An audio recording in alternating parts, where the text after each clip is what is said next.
Bueno, en esta tercera clase de carbohidratos ya vamos a comenzar a, a ver algunas reacciones de carbohidratos, algunas reacciones que nos van a servir, por ejemplo, para la determinación de la estructura de los carbohidratos, ¿no? Ustedes saben que en química orgánica, cuando si trabajamos en la parte de síntesis de compuestos, de nuevos compuestos, siempre tenemos que bueno, confirmar que la estructura del compuesto obtenido se trata de compuesto deseado. Pueden haber reacciones secundarias, puede ser que la reacción no haya funcionado, entonces siempre tenemos que hacer lo que se llama una determinación estructural del compuesto. Entonces, en carbohidratos es similar. Si la idea es bueno, realizar una determinación por ahí de un producto de síntesis, bueno, habrá que utilizar algún método que me confirme la estructura del compuesto. Y sí puede ser que hayamos aislado un producto natural, hayamos aislado algo bueno, que viene, por ejemplo, de la corteza de un árbol, de las hojas de un árbol, de la capa externa de una membrana, no sé. En esos casos también nos va a interesar realizar la determinación estructural de los compuestos orgánicos, de los que sean, ¿no? En líneas generales, y para ello, bueno, en el caso que sean productos naturales en general, vamos a tener pequeñas cantidades y eso nos va a limitar, ¿verdad?, en el método que vamos a precisar para hacer la determinación de la estructura de los carbohidratos. Si yo hago un producto de síntesis, bueno, voy a tener una gran cantidad puedo tener una gran cantidad de compuestos, ¿no? Si no es suficiente, lo puedo repetir, siempre es trabajoso, sobre todo si son rutas sintéticas de muchos pasos, pero bueno, no estamos tan limitados. A veces con los productos naturales sí estamos limitados. Entonces, hago esta introducción un poco para que tengan en cuenta que en carbohidratos muchas veces vamos a estar hablando de tal vez de productos naturales y no exclusivamente, o sea, de productos que fueron obtenidos de la naturaleza y no exclusivamente de productos de síntesis. Bueno, entonces, para hacer la determinación de la estructura de los compuestos, ustedes saben que se utiliza mucho la espectroscopía. El otro día Gonzalo hablaba de la espectroscopía de resonancia magnética nuclear.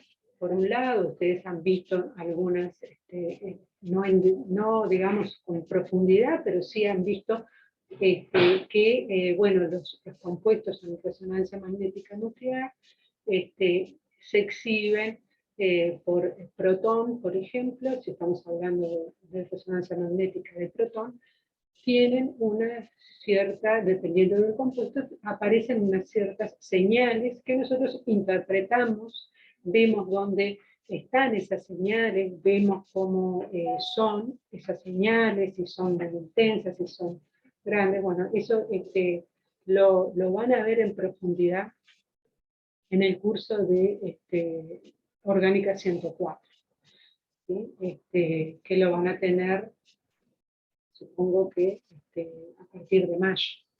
Entonces, la espectroscopía de resonancia magnética nuclear, de protón, de carbono 13, también, bueno, se hace espectros de carbono 13 y se determinan también, eso ayuda a resolver la estructura, a saber cuál es la estructura. Y después tenemos la espectrometría de masas, que nos puede ayudar con el peso molecular del compuesto. El peso molecular nos va a orientar bastante a la hora de resolver una estructura. Eso, bueno, por supuesto, como les decía, eso va a depender también de qué tipo de compuesto estamos hablando, o sea, si es un producto de síntesis, es un producto natural, bueno, si es un compuesto que tiene una estructura muy grande, con muchos carbonos, muchos protones, puede ser que se nos complique un poco, y podemos utilizar algunos otros métodos dentro de la espectroscopía que nos van a ayudar a resolver la estructura.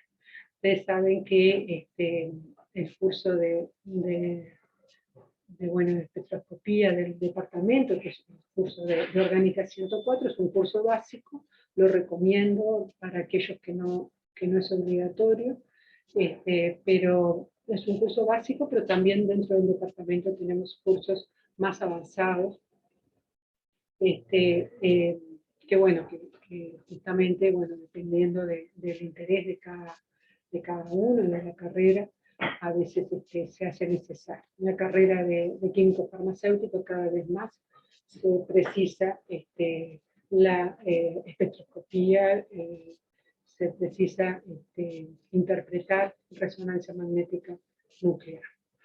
Bueno, y entonces la espectroscopía, tenemos la cristalografía por rayos X, que si ustedes logran tener un cristal de compuesto, supongamos que es un producto natural, si ustedes logran tener un cristal, bueno, eso es fantástico, porque a través de rayos X podemos ver la foto de la estructura del compuesto, ¿verdad?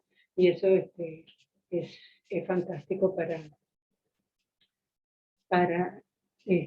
nos simplifica mucho el trabajo, ¿no? Pero no es en todos los casos, a veces no se puede lograr eso, porque no tenemos suficiente cantidad o porque no encontramos un método de cristalización del compuesto, ¿no? Bueno, o porque el compuesto tiene un bajo punto de fusión y y es un aceite, hay distintas cosas. Entonces, si bien en carbohidratos tenemos el uso de la espectroscopía y la cristalografía por rayos X, ¿sí?, para determinar la estructura de carbohidratos, para el caso de carbohidratos fundamentalmente se utiliza mucho, hoy en día se utiliza mucho, la realización de algunos test químicos, ¿sí? Algunas reacciones químicas que me pueden indicar cómo es esa estructura. Y, por supuesto, ustedes vieron la clase pasada, las dos clases pasadas, que los carbohidratos pueden involucrar formas de cadena abierta, pero también tenemos las formas cíclicas, como son la furanosa y la piranosa, ¿sí? Las formas cíclicas furanosa y piranosa, y a su vez, bueno, alfa o beta, dependiendo del sustituyente en el carbono numérico. Así que vamos a comenzar a hablar de algunas de las reacciones típicas de los carbohidratos, ¿sí? Les quería decir que, por supuesto, pueden hacerme preguntas, interrumpirme cuantas veces quieran, ¿tal? Ojalá que podamos interaccionar más, y bueno, si tenemos que ir más lento, vamos más lento. Pero bueno, interrúmpanme cuando deseen. Bueno, la primera reacción que vamos a ver de carbohidratos es la reducción, ¿sí? Reducción de carbohidratos.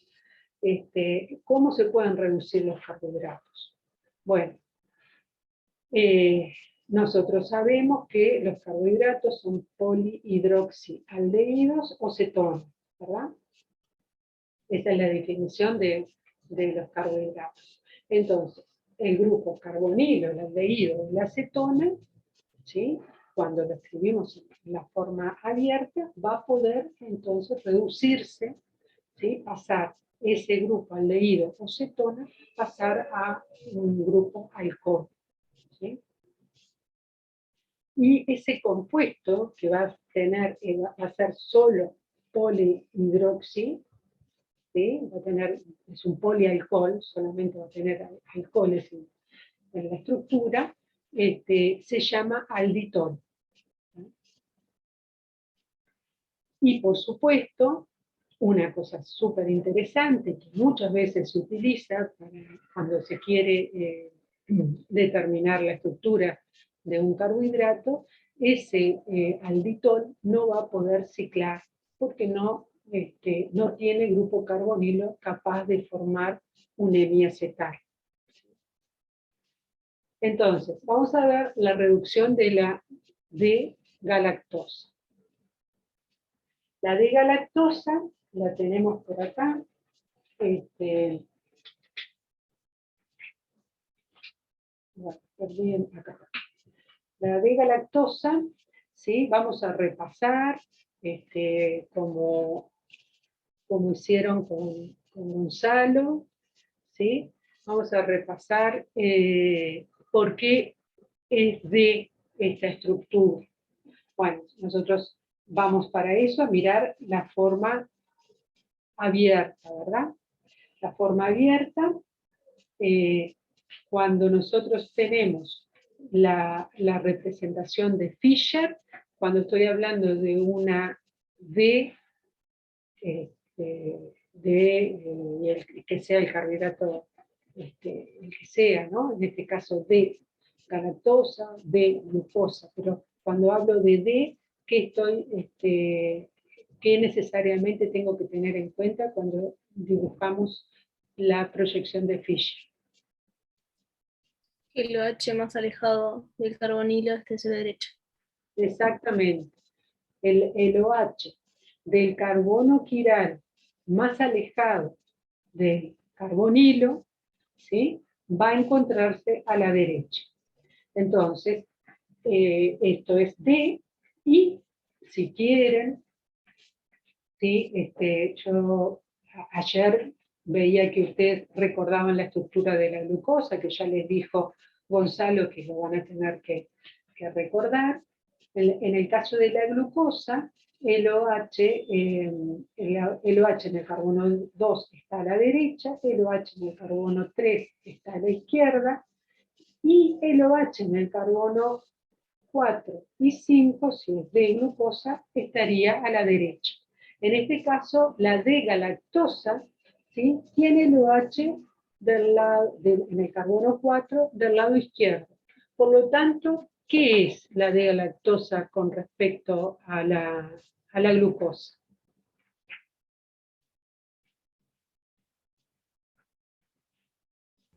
Un epímero.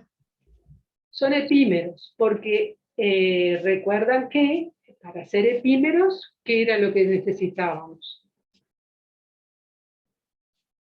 Es un tipo de diastereoisómero, ¿verdad? Que va a tener solamente distinta la estereoquímica, ¿sí? De uno de los carbonos. El resto son idénticos, ¿verdad? O sea, en la glucosa difiere de la galactosa, entonces, en el OH del carbono 4.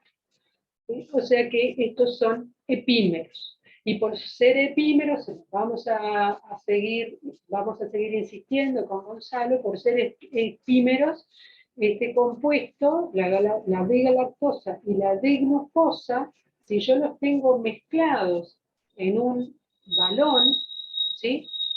¿Podría llegar a separarlos?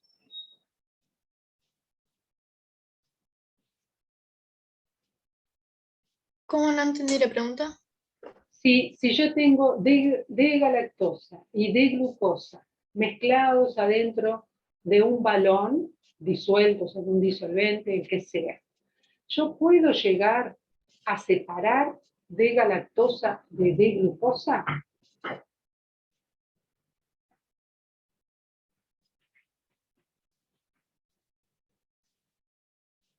¿Quiénes no se pueden separar? ¿Quiénes no? Ustedes saben muy bien que no se pueden separar porque tienen todas las propiedades físicas y químicas idénticas, solo que giran el plano de la luz polarizada en sentido opuesto.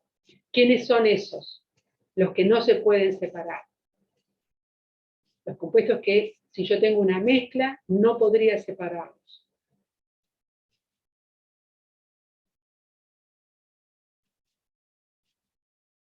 Los enantiómeros. Números. Exacto, los enantiómeros, ahí están. Entonces, en este caso es un efímero que es un tipo de diastereoisómero. Entonces, los diastereoisómeros sí se pueden separar si yo los tengo mezclados. Tengo que buscar, por supuesto, un método, una forma, un solvente, ¿no? Por recristalización o por cromatografía en columna o por lo que sea. Algún método seguramente voy a encontrar, porque son diastereoisómeros, son efímeros, ¿sí? Que son un tipo de diastereoisómeros, y los diastereoisómeros, cuando tenemos mezcla, como tienen propiedades físicas y químicas distintas, vamos a poder separarlos si los tenemos mezclados. ¿Ah?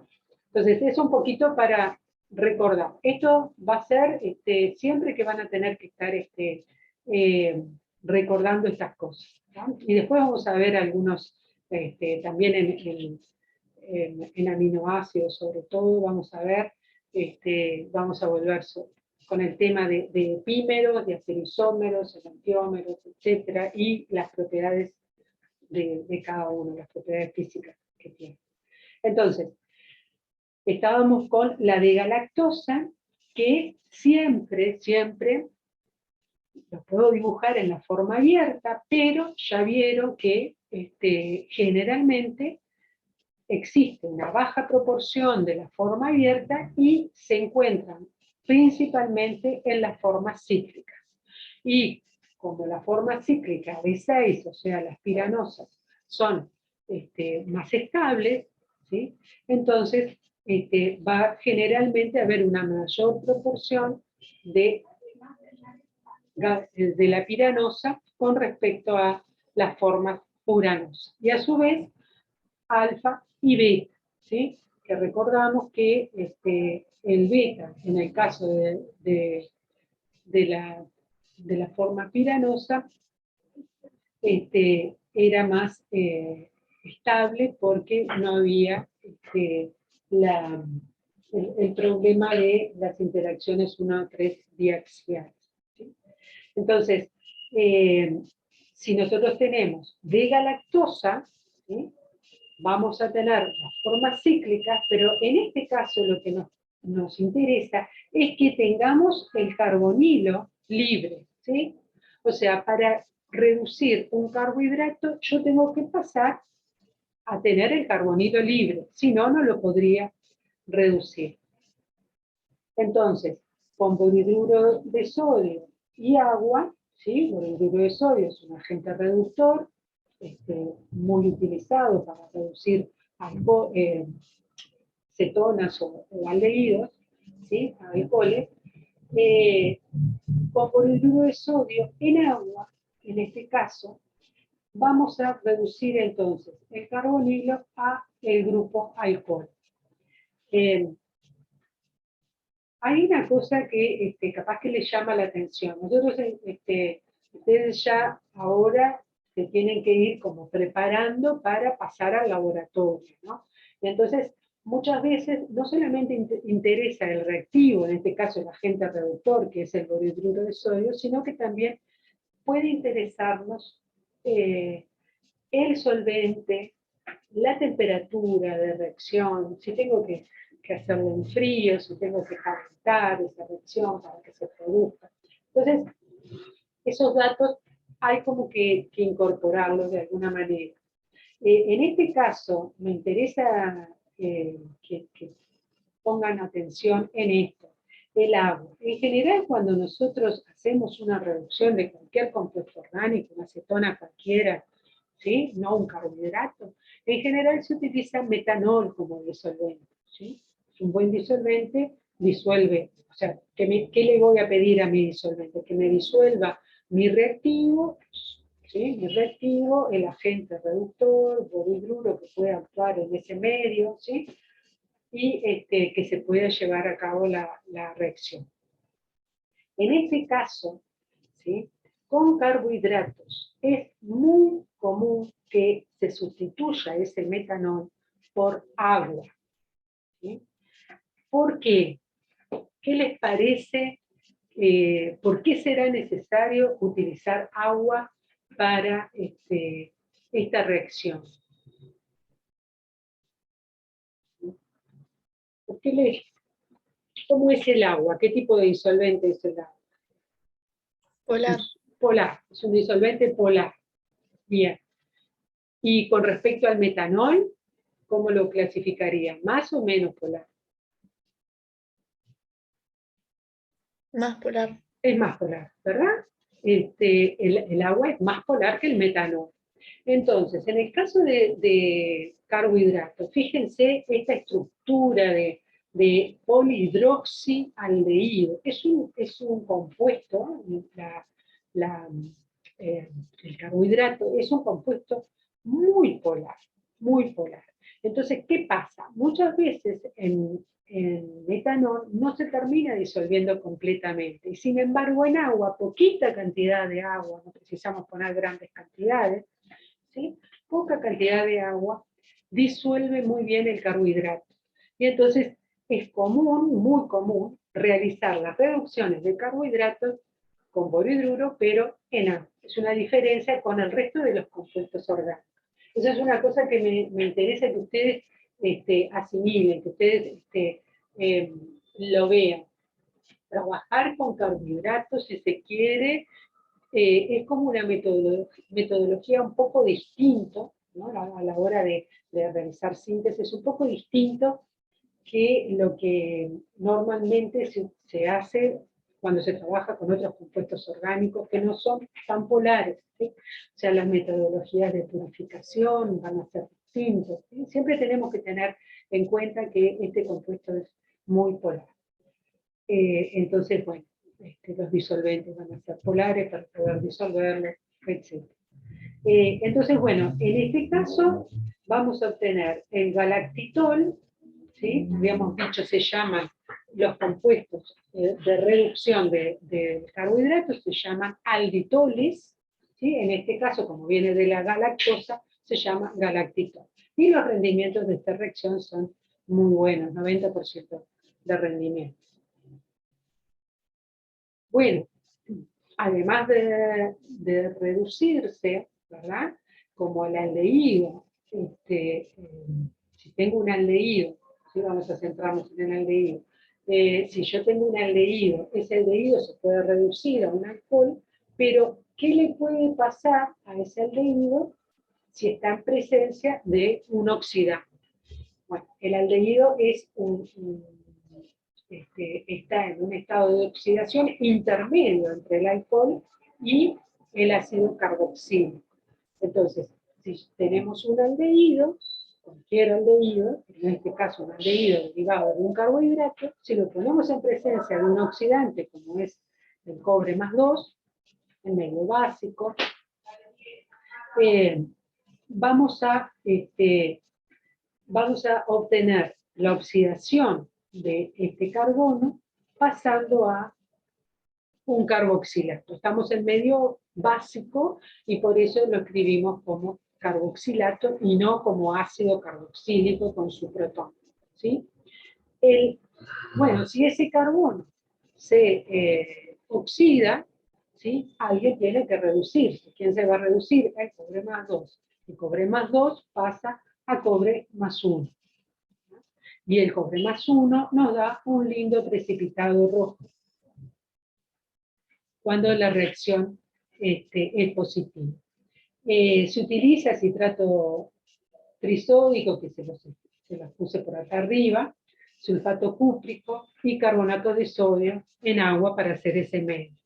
Ese es el reactivo de Benedict y es un método para determinar azúcares reductores. Azúcares reductores que tienen un aldehído.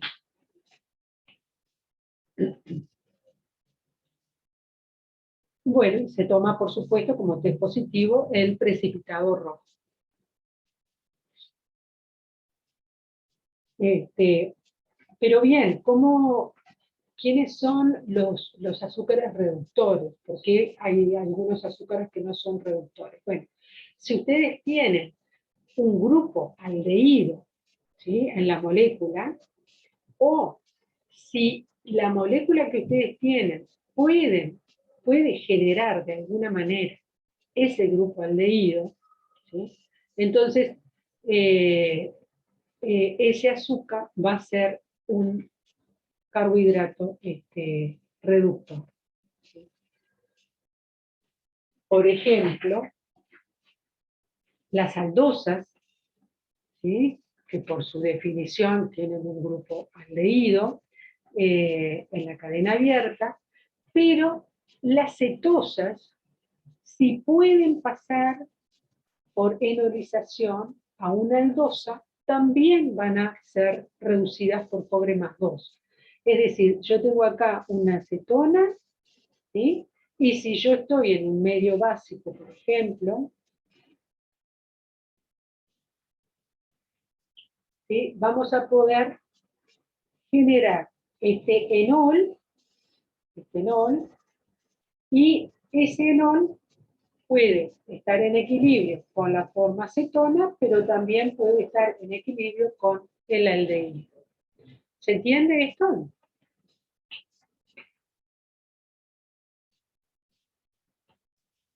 ¿Sí? ¿Alguna duda de esto? ¿Te animás a volver a explicarlo? Sí, cómo no. Ustedes, estamos definiendo quiénes son los azúcares reductores. Entonces dijimos aldosas y también cetosas. ¿Por qué? Porque la acetosa, cuando nosotros tenemos un carbonilo, una acetona, la acetosa puede estar en equilibrio, dependiendo, por ejemplo, de un medio básico, ¿sí? Con un enol, y eh, ese enol a su vez va a estar en equilibrio con la forma acetona o con la forma aldehído. Porque esto es el equilibrio de carbonilo típico, ¿verdad? Que ustedes vieron ya con David y con Margarita en la primera parte. Si ustedes El vamos segundo a, debe ser el cetonólico de siempre. claro, es el cetonólico, ¿sí? Por ejemplo, si esto viene para acá, toma este protón, ¿sí? Esto va a venir así, entonces me va a generar este enol, ¿sí? Este oxígeno toma el protón, me queda un alcohol. Este enlace viene para acá, me queda un enol. Y cuando el enol va a establecer sus propios equilibrios, ¿sí? Este enlace puede venir para acá y puede venir para acá tomando el protón, o eh, o puedo pensar en que el enol vaya, que sea el, el protón digamos, que se genere el carbonilo en el carbono 1, ¿sí? En lugar de generarse el carbonilo en el carbono 2, que se genere en el carbono 1. Entonces, esto va a venir para acá, ¿sí? Y enlace, este enlace, este enlace va a ir para acá, ¿no? Perdón.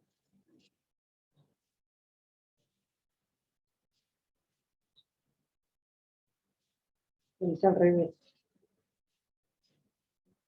Entonces, ahí nos quedaría el carbonilo en el primer, como aldehído. ¿Ah? Es el cetonólico clásico.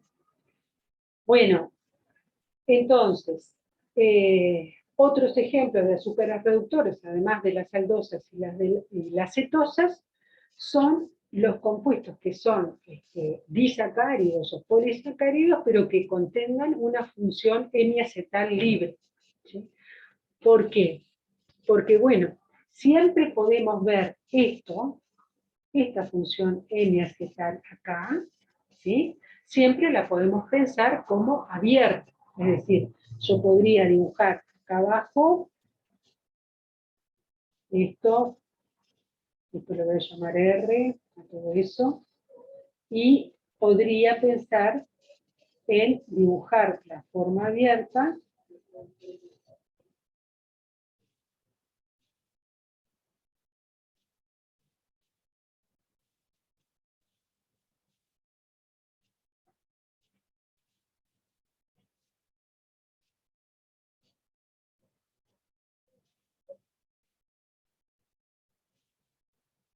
¿sí? Cuando yo dibujo la estructura de arriba en la forma hemiacetálica, ¿sí?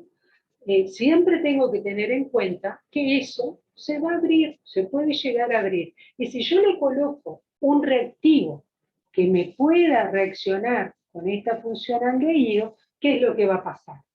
Esto lo podemos escribir así, ¿no? Como equilibrio.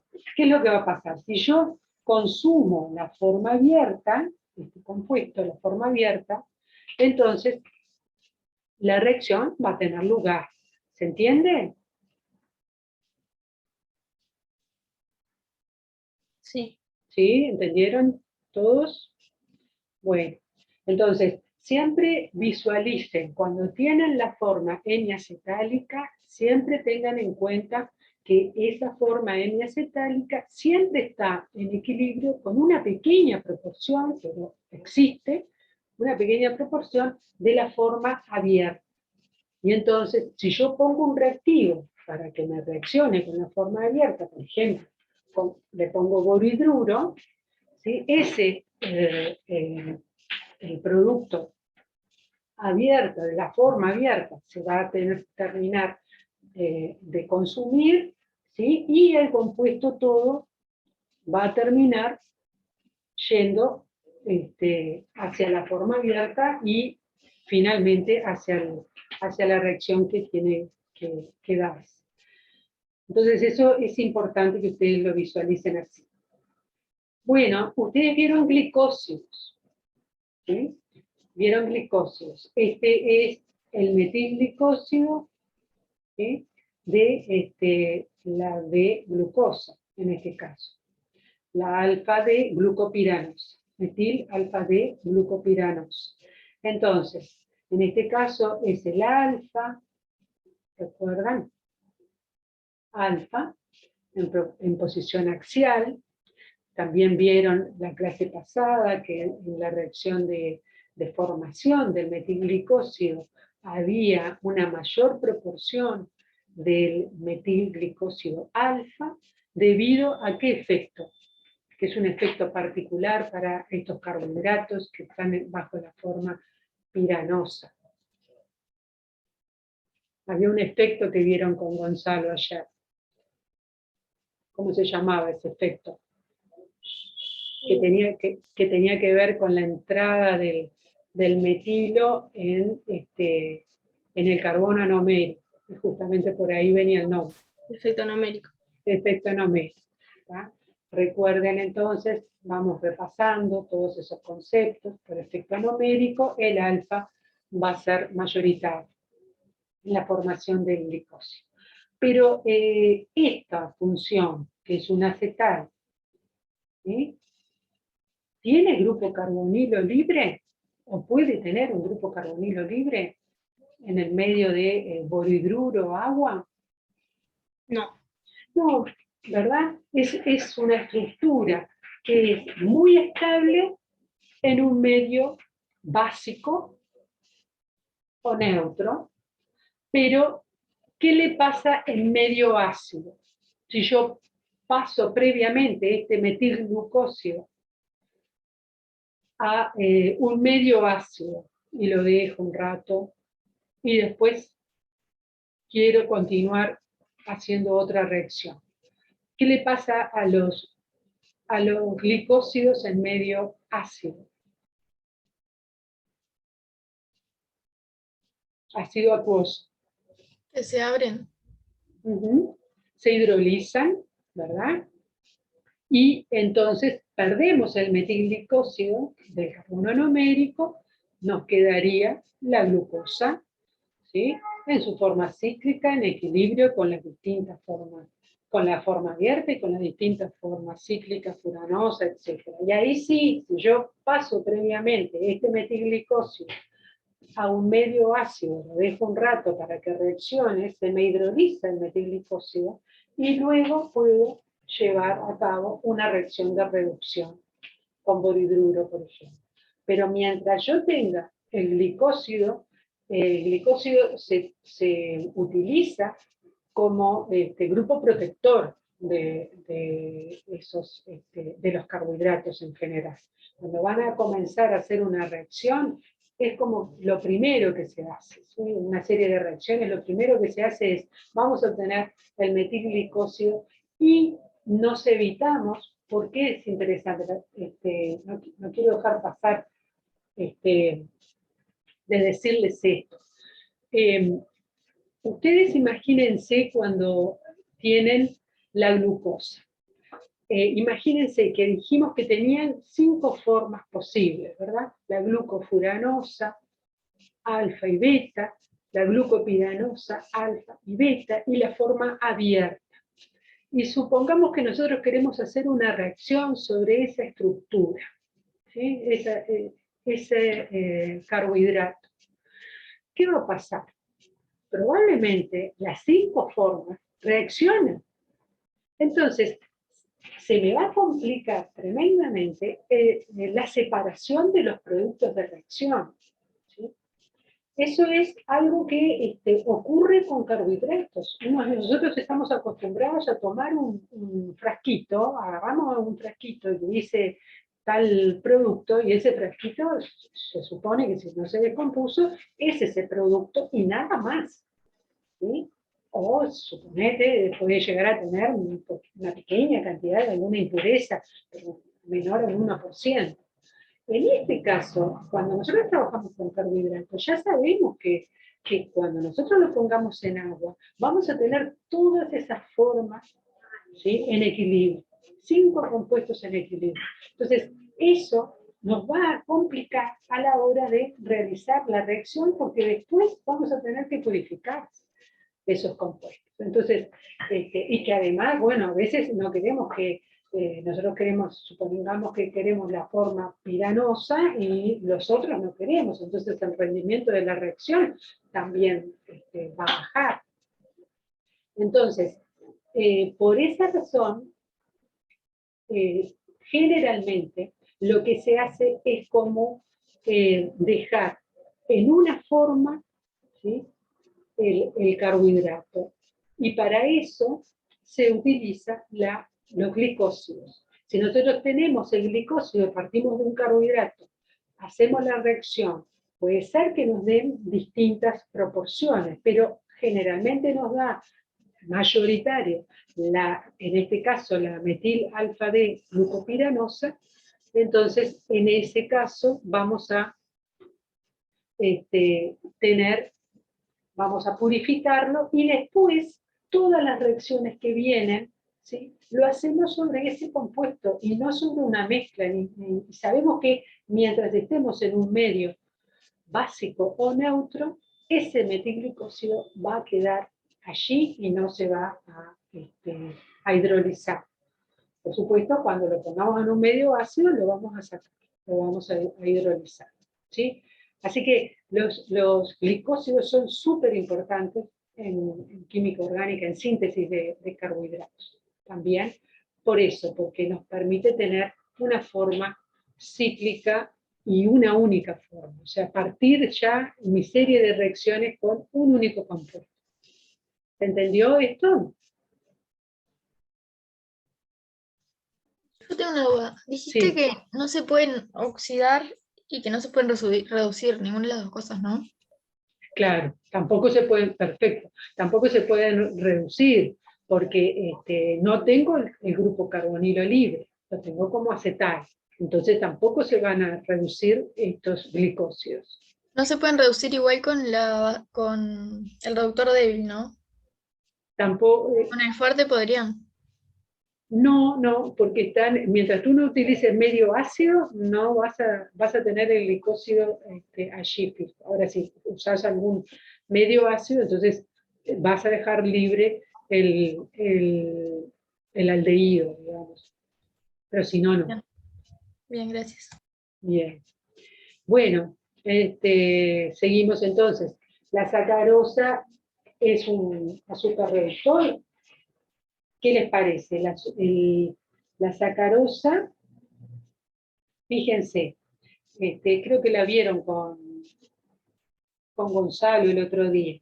Tenemos glucosa por acá, ¿sí?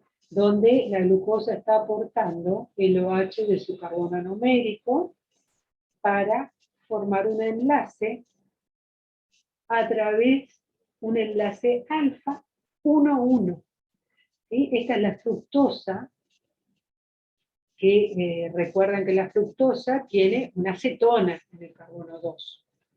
Entonces, está escrita de esta manera para unir, este es el carbono 1, el 2, 3,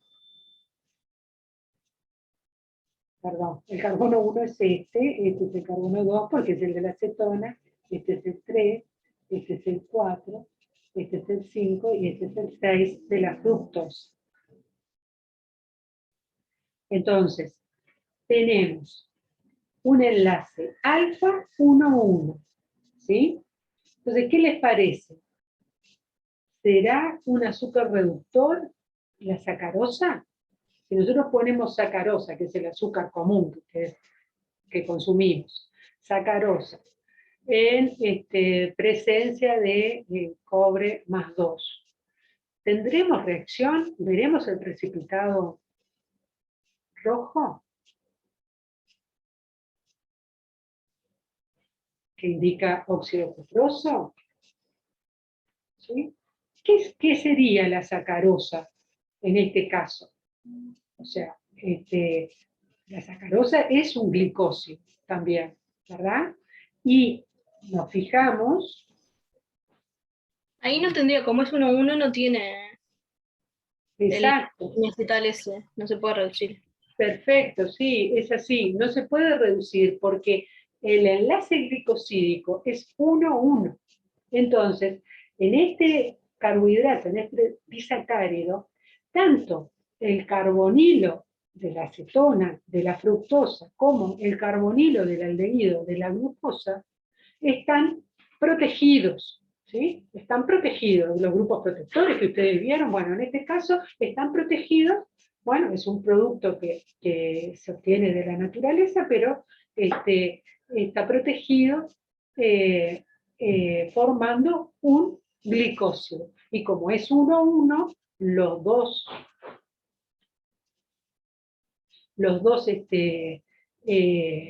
carbonilos están protegidos. ¿Ah? Bueno, seguimos un poquito porque si no se me va a hacer muy tarde. Bueno, si oxidamos entonces un carbonilo, un aldehído, ¿sí? Vamos a obtener un ácido y ese ácido se llama ácido aldónico. ¿Sí? También en este caso los ácidos aldónicos van a poder formar, así como se forman los hemiacetales, en este caso se van a formar ésteres cíclicos, ¿sí? Que son llamados como lactonas. Los ésteres cíclicos se llaman lactonas. Esos ésteres cíclicos se van a poder formar siempre que, como ya vimos, podamos formar anillos de 5 o de 6 miembros. Entonces, un método que se utiliza para formar un ácido aldónico es utilizar este agente oxidante, se utiliza mucho en carbohidratos, bromo, ¿sí? Bromo, también en agua, cuestión de disolver bien ese carbohidrato. En este caso tenemos la D-silosa, ¿sí? La silosa es un penta, tiene 5 carbonos, y es D porque tiene el OH del lado derecho. Entonces, por oxidación con bromo, podríamos hacer la oxidación con cobre más 2, como dijimos, pero el bromo se utiliza mucho porque da una reacción muy limpia, como para que nosotros podamos seguir después trabajando con el ácido aldónico. Si la idea es seguir para adelante con una serie de reacciones con el ácido aldónico, el bromo es una buena elección. Entonces, pasamos el grupo aldehído a ácido carboxílico, y entonces ese ácido se llama ácido desilónico y se obtiene con un excelente rendimiento, 90% de rendimiento. Y acá está lo que les decía, ¿sí? Si nosotros obtenemos entonces este ácido aldónico, si nosotros pensamos como se pensaba cuando teníamos un carbonilo, ¿no? Un aldehído acá, ¿sí? Pensábamos, bueno, el OH, ¿sí? En el carbono 4, en este caso, podría reaccionar y de esa manera, bueno, se podría formar con este que está en rojo, ¿sí? Un anillo de 5. ¿Por qué? Porque fíjense, acá tenemos 1, 2, 3, 4, 5. 5 miembros, y entonces nos quedaría este oxígeno rojo acá, y en el carbono, que era el carbono 1, ¿sí? En ese, ahora nos va a quedar, se va a ir este OH, ¿sí? Protonándose con este protón, que está acá, y entonces se termina liberando agua y nos queda un carbonilo unido al oxígeno. Entonces esto se llama gamma-silonolactona. Las lactonas en general, bueno, dependiendo del número de átomos que tenga el ciclo, se los conoce como gamma, las letras griegas, gamma, delta, etc. En este caso tenemos alfa, beta y gamma, es decir, el OH que estaba en la posición gamma fue el que formó enlace con el carbono en la posición 1. Por eso es una gamma-silonolactona. En este caso, de arriba, tenemos que es el OH que está en la posición voy a borrar un poco, en la posición 5,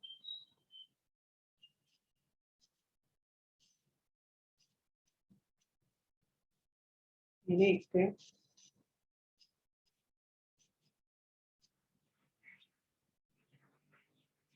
bueno, tengo un problema con el lápiz. A ver. Bueno, la posición 5 sería la que está con el alcohol en celeste, y entonces si pensamos en el alcohol celeste, vamos a tener el anillo de 6, porque tenemos 1, sería el alcohol, el oxígeno celeste, 1, 2, 3, 4, 5, 6. O sea que nos da un compuesto de 6. Y va a ser una alfa,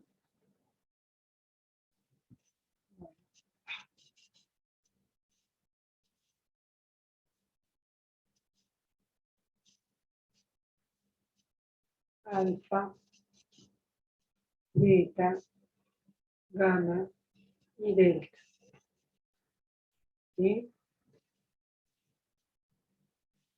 Ese sería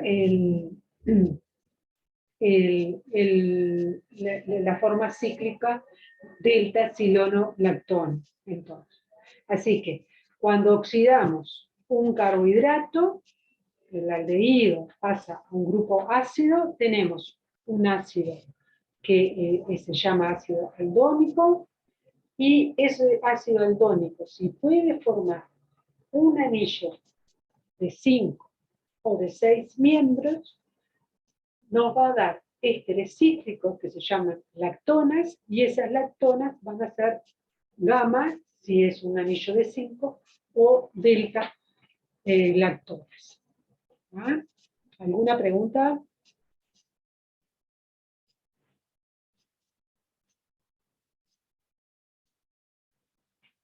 ¿Alguna pregunta de esto? ¿No? Bueno, seguimos entonces. Bueno, estas lactonas, la delta, bueno, no sé por qué me hace esto, a ver, seguramente dice algo. Esta delta silonolactona nos da con sodio y mercurio en un medio básico, se reduce, ¿sí? Medio reductor de sodio y mercurio, el medio básico se reduce para obtener el alcohol, ¿sí? El alditol, ¿sí? En este caso, como es de la silosa, se llama D-siloxitol. Así que las lactonas se pueden reducir en un medio con sodio, mercurio, en un medio básico, pasando al alcohol correspondiente. Si ese medio, en lugar de básico, es un medio ácido, entonces tenemos la reducción al grupo aldehído. ¿No?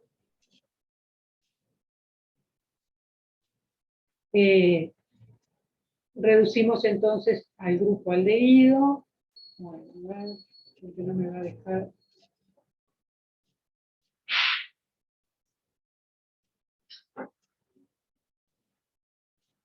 A ver si lo puedo solucionar.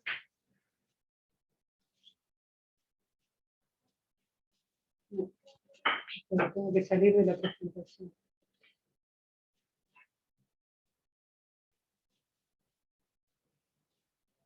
A ver ahí.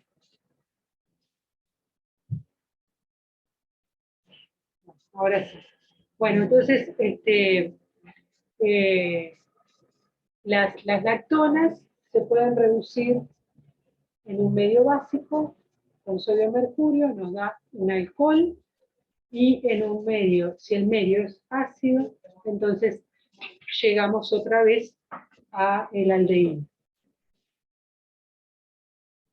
Bueno, cuando se trabajan con azúcares, bueno, ahora ya como que no se realizan tanto estas reacciones, pero es importante que ustedes las conozcan. Pero muchas veces cuando se trabajaba con azúcares, no se tenía el azúcar, el carbohidrato, por ahí con un carbono menos, es decir, si teníamos una hexosa y precisamos una pentosa, ¿sí? Y por ahí también un carbono más. Teníamos una hexosa y por ahí queríamos una heptosa. ¿No? Entonces, hay algunas reacciones que vamos a ver que nos permiten pasar de una hexosa a una pentosa, por ejemplo, o de una pentosa a una tetrosa, ¿sí? Y esa reacción se llama degradación de Ruff.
Ahora sí me escuchan. Hola, sí, se escucha. Perfecto. Bueno, se nos cortó hay mala conexión hoy en facultad, está horrible. Se nos cortó. Vamos a seguir la clase. Vamos a ver entonces la degradación de Ruff, que lo que hace es valerse del uso de bromo para oxidar un aldehído a un grupo ácido carboxílico. Y luego ese grupo ácido carboxílico, que en el carbono 2 tiene un grupo alcohol, se puede oxidar de tal manera con peróxido de hidrógeno del sulfato férrico, ¿sí? Un oxidante fuerte, de manera de cortar, ¿sí?, la cadena entre el carbono 1 y el carbono 2, generando dióxido de carbono, donde estaba el grupo ácido, el ácido carboxílico, se transforma ese carbono en dióxido de carbono, y el carbono 2, al oxidarse, era un alcohol, termina siendo un aldehído. Esa reacción se conoce como degradación de Ruff. Y lo que es interesante de esto es que lo pusimos acá en un cuadrito. Si ustedes se fijan, ¿sí?, cuando nosotros partimos de un carbohidrato cualquiera, que a partir del carbono 3 en adelante, ¿sí?, ese carbohidrato en la serie de reacciones se va a mantener la estereoquímica, ¿sí?, del carbono, de lo que era el carbono 3, ¿sí?, va a pasar, del carbono 3 en adelante, va a pasar con la misma estereoquímica al producto de reacción, ¿sí? Así que, como tenemos la D-glucosa, ¿sí?, que tiene el OH en el carbono 3 hacia la izquierda, en este compuesto, que es la D-arabinosa, el OH en el carbono 3 va a estar a la izquierda, el OH en el 4 y en el 5 de la glucosa están a la derecha, y en la arabinosa también. Pero lo importante de esto es que con esta degradación de Ruff, entonces podemos pasar de un carbohidrato de un número determinado de carbonos a un carbohidrato que tenga un carbono menos, pero que mantenga la estereoquímica a partir del carbono 3 en adelante. ¿Sí? ¿Se entendió esto? Sí. Perfecto. Profe, donde dice y se oxida sería reduce, ¿no? No, el peróxido de hidrógeno oxida al carboxilo a dióxido de carbono. Es una oxidación. Ah, porque yo dos. Ah, no entendí. El peróxido es un oxidante fuerte, ¿viste? Lo que se utiliza muchas veces como oxidante fuerte bueno, en la vida diaria también. Entonces, bueno, ahí se oxida. Bien, con ácido nítrico, el ácido nítrico es más fuerte que el bromo en agua, y entonces lo que sucede es que además de oxidar el grupo aldehído a ácido carboxílico, el ácido nítrico oxida el alcohol primario y terminal de la cadena de una aldosa, también lo oxida a dióxido de carbono. Perdón, a ácido carboxílico, perdón. Entonces acá está el ejemplo. La D-glucosa con ácido nítrico a 60 grados produce la oxidación del ácido nítrico del carbono 1, pasa del aldehído a ácido carboxílico, y también del alcohol primario, que pasa a ácido carboxílico aquí también. En ese caso se llaman ácido glucárico. ¿Se acuerdan que el de la glucosa, que cuando tenemos solo un carboxilo en el carbono 1, es glucónico?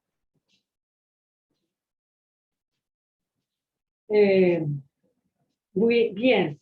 Entonces, ¿qué sucede acá? Creo que ahí está, habíamos puesto esa esta oración. Pueden generarse estructuras simétricas dependiendo de la posición de los alcoholes secundarios presentes. ¿Qué queremos decir con esto? ¿Qué queremos decir con esto? Si nosotros miramos la estructura del el ácido, ¿sí?, del diácido, del ácido glutárico, ¿sí?, en este caso, nosotros no podemos generar un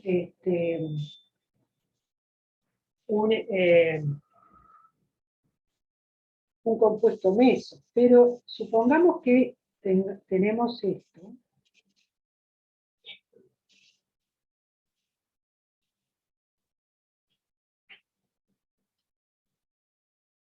Vamos a hacerlo bien distinto a la glucosa. Vamos a... Ay, perdón.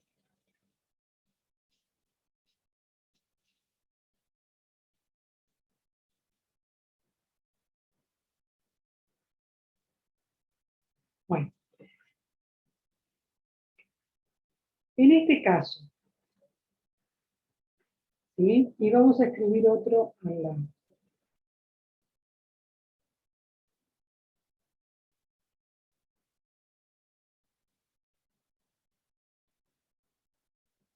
Para que comencemos a visualizar estas cosas, porque en general aparecen bastante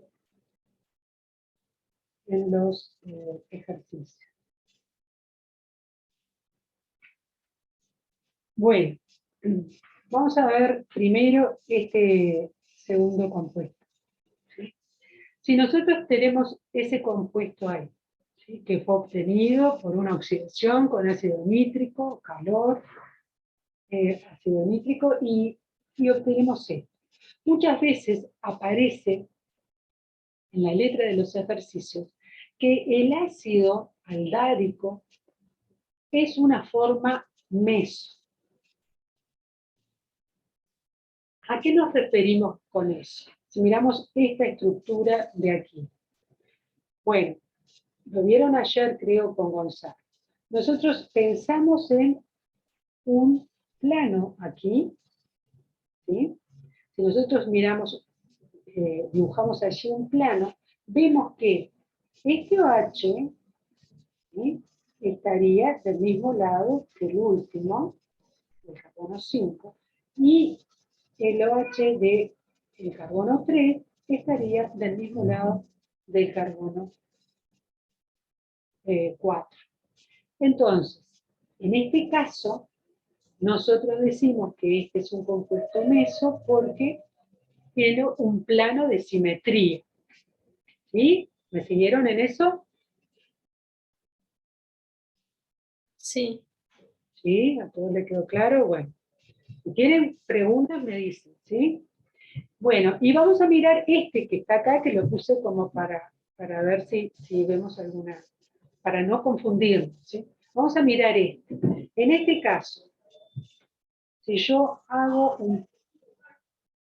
trazo ahí una línea y trato de ver si hay un plano de simetría, ¿qué les parece en este compuesto? ¿Hay un plano de simetría como tenemos en el compuesto de la derecha?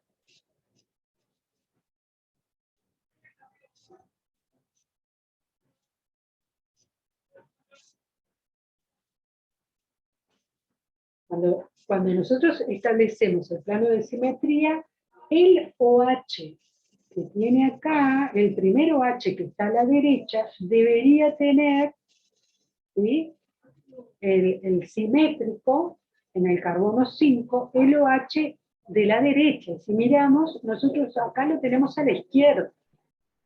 Y lo mismo con el OH en el carbono 3. El OH del 3 está a la derecha, y acá lo que tenemos en esa posición es un hidrógeno. No lo dibujo pero es un hidrógeno. Por lo tanto, no es simétrica esta molécula. ¿Ah? Esta molécula no es simétrica. Así que, si nosotros usamos ácido nítrico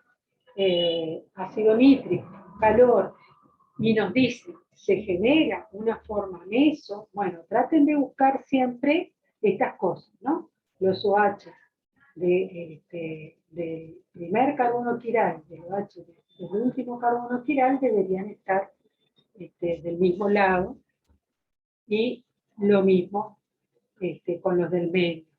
Los del medio tienen que estar del mismo lado. ¿Sí?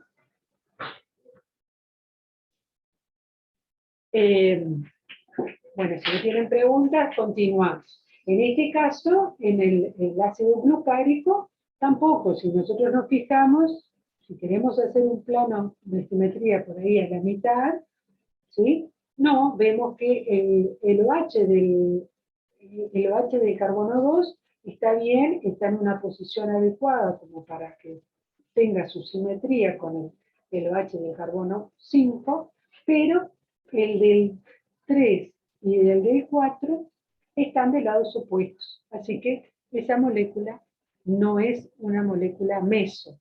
¿Y qué características tienen las moléculas meso? ¿Son quirales?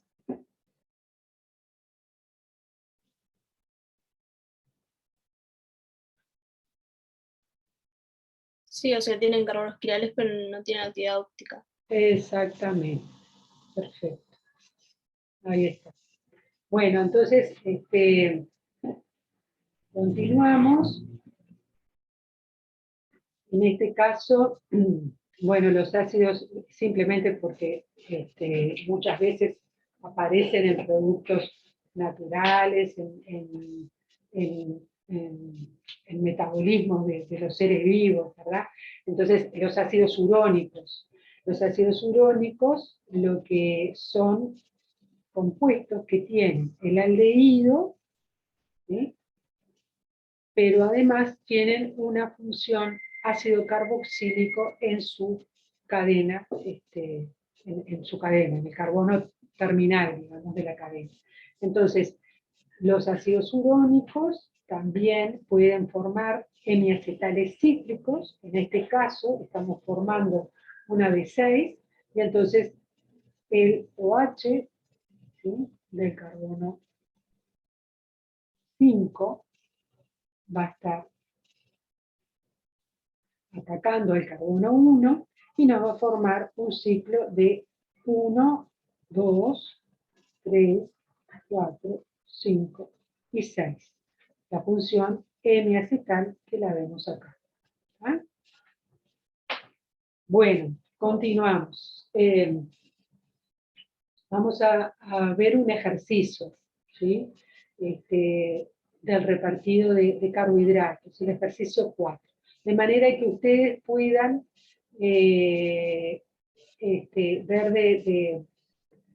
de aplicar estas reacciones, ¿sí?, y de todas estas cosas, estos conceptos que estamos manejando. Siempre tienen que tratar de ir y hacer algún ejercicio para ver si tienen claros los conceptos. Es la manera que van a terminar aprendiendo de esto. Entonces, este ejercicio dice un compuesto A de la serie D de fórmula C5H10O4. ¿Sí? Esto ya nos está diciendo algo. ¿Cómo habían visto que la fórmula de los CnH2O N, ¿sí? Entonces, por ejemplo, la glucosa es C6H12O6, es decir, el número de oxígenos coincide con el número de carbonos. Y el número de hidrógenos es el doble al número de carbonos o de oxígenos. En este caso, tenemos una fórmula que dice C5 y tenemos 4 oxígenos. Tenemos 10 hidrógenos en lugar de tener 8, ¿sí? Sería, para que fuera un carbohidrato de los comunes, deberíamos pensar en que fuera C4, H8 o 4. ¿Sí? Un carbohidrato abierto, una tetrosa. Sería en ese caso porque tiene 4 carbonos. Pero acá tenemos un CH2 más. ¿sí? En la estructura. Entonces eso como que ya lo vamos incorporando, ¿sí? La fórmula general tiene un CH2 más. Después vamos a ver que hay algunos otros datos que nos ayudan a la interpretación de esto. Entonces dice que ese compuesto de la serie D dice que con bromo en agua no reacciona. Que habíamos visto que el bromo era un oxidante y nos oxidaba el carbono 1. No era un oxidante tan fuerte como el ácido nítrico, porque el ácido nítrico puede oxidar tanto el aldehído del carbono 1 como el carbono 6, por ejemplo, si fuera la glucosa, si fuera una hexosa. En el caso del bromo, solo oxida al aldehído, ¿sí? Y dice que con bromo en agua no reacciona. Entonces, si les está diciendo eso, ¿qué cosa podrían ustedes pensar con ese dato?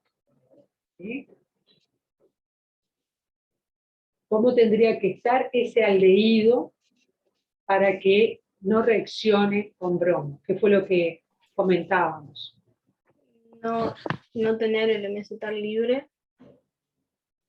Claro, no tener el M-acetal libre. Seguramente con esta fórmula, ¿sí?, que tiene un CH2 más, es justamente, cumple con la fórmula general de un metilglicósido de una tetrosa, ¿sí? Porque es H2 y no es H3 porque el OH, ¿sí?, del M-acetal, el H de ese OH del M-acetal se pierde y queda entonces un CH3 unido ahí. Digamos, en la fórmula, ¿no? El mecanismo de reacción, ustedes la vieron, se forma un carbocatión y entra metanol allí. Pero en la fórmula, la diferencia de una tetrosa con un metilglicósido es justamente un CH2. ¿tá? Entonces, ese dato, la fórmula, y a su vez el dato de que con bromo no reacciona, ya ahí me voy haciendo una idea de que seguramente esto sea un glicósido, un metilglicósido. Entonces seguimos analizando y dice que A, el compuesto A original, en medio acuoso y calor da B. Bueno, si estamos pensando en un metilglicósido, ¿sí?, ¿qué le pasa a los metilglicósidos en un medio ácido acuoso? Se hidroliza. Hidroliza, ahí está. Entonces, al hidrolizarse va a dar un compuesto B. ¿Sí? Va a hidrolizarse y va a dar, si era un metilglicósido de una tetrosa, va a dar la tetrosa. Y dice que B reacciona con reactivo de Benedict, dando un compuesto C y un precipitado rojo. A su vez dice que B con ácido nítrico y calor da un compuesto D ópticamente inactivo. Entonces dice, formule las posibles estructuras para A, B, C y D. Entonces, vamos a ver cómo sería esto, ¿sí? Bueno, dijimos, es una tetrosa.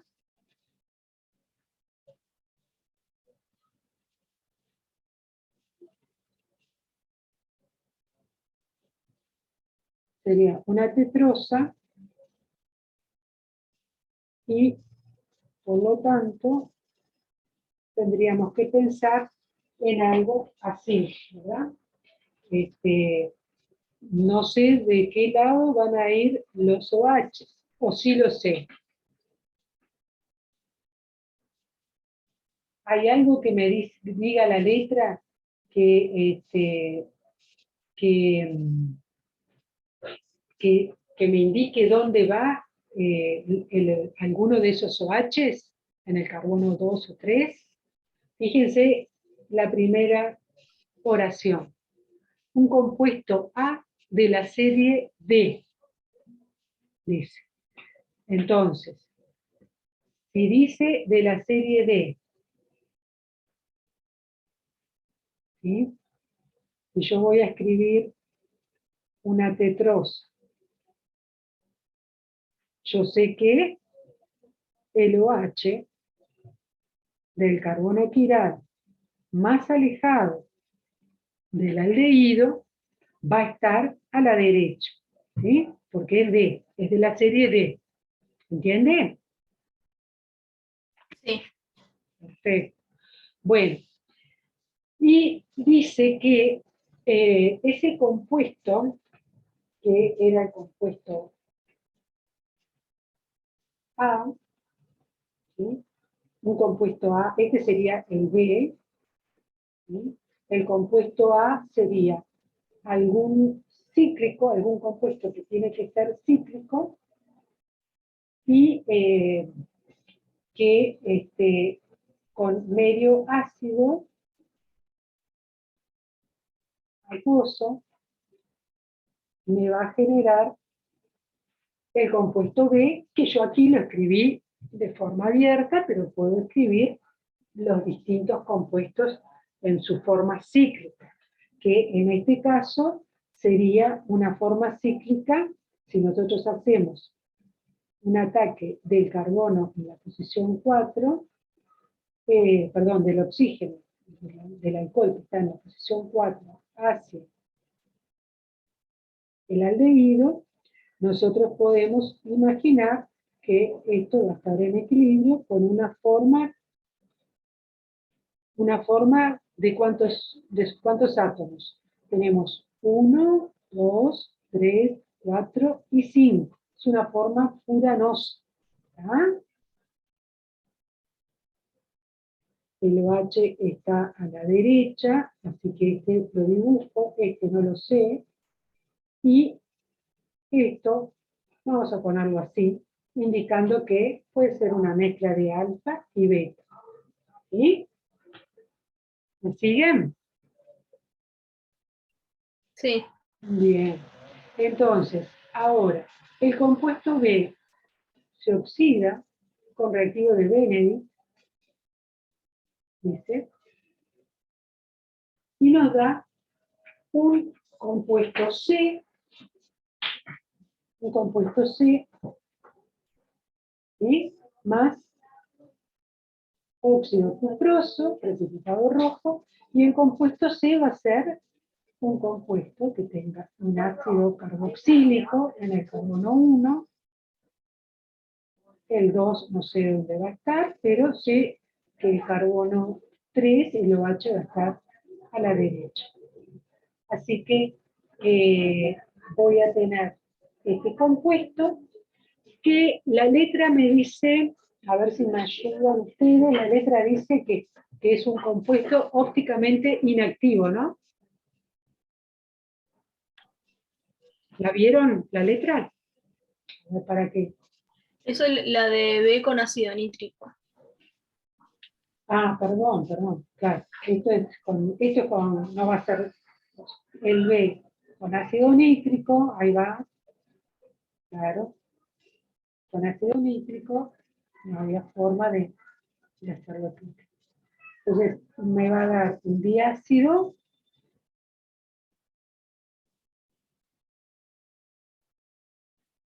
me va a dar el OH del carbono 3 a la derecha, y para que sea un compuesto ópticamente inactivo, ¿sí?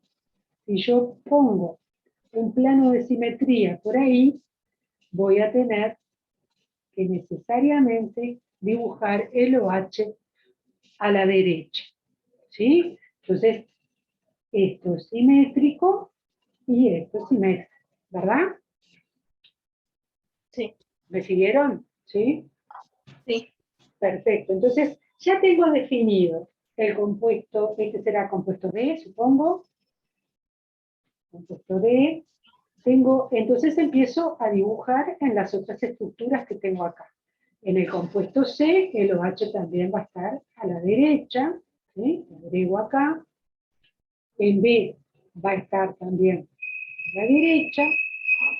En la forma furanosa va a estar hacia abajo también, ¿sí? Y tengo entonces B, C y D, me faltaría A, que A tiene que ser una estructura cíclica que sea metilglicósido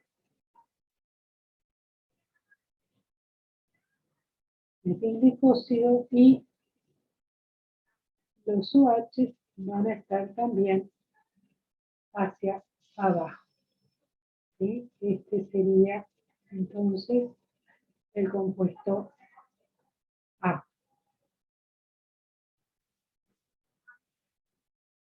¿Se entendió? No sé si teníamos algo más en el ejercicio para resolver. No. No. Hay en el carbono, en esa estructura cíclica, la última que hiciste, Sí, hay un carbono que no le pusiste nada. porque ¿Cuál es el sería? H2OH, ¿viste? Acá tampoco le puse. ¿Cuál sería la abierta? ¿Cómo? ¿Cuál sería la abierta? No me estoy dando cuenta. Esta no es, tiene OCH3, este es un glicósido. Entonces, salvo que lo ponga en condiciones, como está marcado acá, ¿viste? En condiciones de medio ácido acuoso, ahí pierdo el metanol, ¿sí? Se me libera metanol, y me queda la estructura de B abierta. ¿Va? La A, si estoy en medio básico o neutro, va a estar cíclica manteniendo su metilglicósido. Cuando yo pongo A en un medio ácido, ahí entonces se me va a hidrolizar el metilglicósido y me va a quedar el compuesto B abierto con su alcohol terminal, ¿sí? El alcohol terminal es H2OH, que también me forma esta estructura cíclica furanosa similar a la de A, nada más que A tiene un CH3 donde acá tengo un hidrógeno. Claro, pero ¿viste ese carbono que está señalando con una flechita en el B, en la forma cíclica de B? En la forma cíclica de B, acá, ¿viste? Ese. ¿Cuál es en la abierta? Eso es lo que no estoy viendo. Es este, es el 4, Ah, está, bien. ¿viste? Es el 4. Da su oxígeno, su alcohol, para formar el enlace con el carbono 1. Claro, está bien, bien, ¿Ah? gracias. Perfecto. Bueno, me parece que vamos a dejar por acá porque se nos está haciendo bastante larga. Nos quedan una serie de reacciones que veremos la clase que viene. La clase que viene sería el jueves próximo, ¿sí? Vamos a dejar de grabar.